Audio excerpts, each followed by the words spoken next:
It's my destiny, and I'm learning to live with it. The only people who know are my parents, my older brother Connor, and a group of his friends who basically saved my life when they realized what was happening to me. They have now become my friends too, which is very cool, because they are 3 years older and still want to hang out with me. They even call themselves Team Grace. I have a team! I wasn't supposed to tell anyone else about the whole magical vortex thing, but Bailey's been my best friend ever since I started a petition in 1st grade to ban soda in the cafeteria, and she was the only person to sign it. She's crazy smart, and I know I can trust her. "Ready?" Bailey asks as we approach the door of Angelina's sweet repeats and collectibles. She pulls out the silk pouch where we keep the key to the store. It was Bailey's idea that such a special object shouldn't get shoved in a pocket or tossed in my bike basket. We made the pouch on my mom's sewing machine from the pants Connor wore the Halloween he was a pirate. Then we added glitter and sparkles, because everything looks better with glitter and sparkles. She hands me the key and steps back. Breathe in. Breathe out. Repeat. A few stray pieces of glitter waft down from my hand as I lift the key to the lock. I slip it in and take one more deep breath.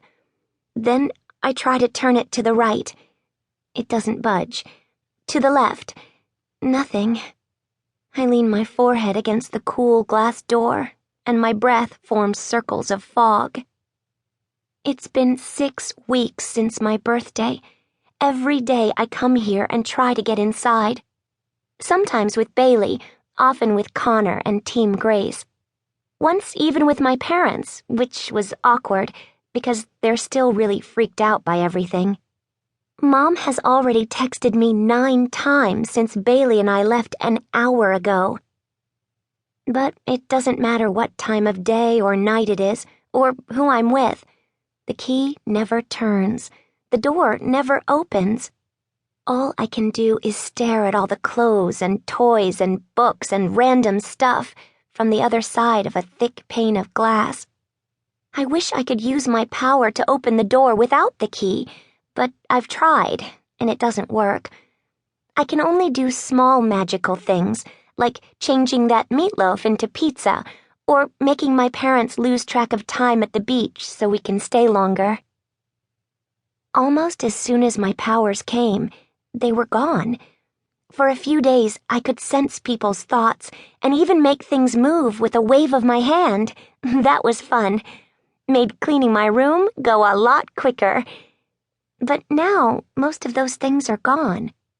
Angelina D'Angelo had the power of the vortex for 100 years.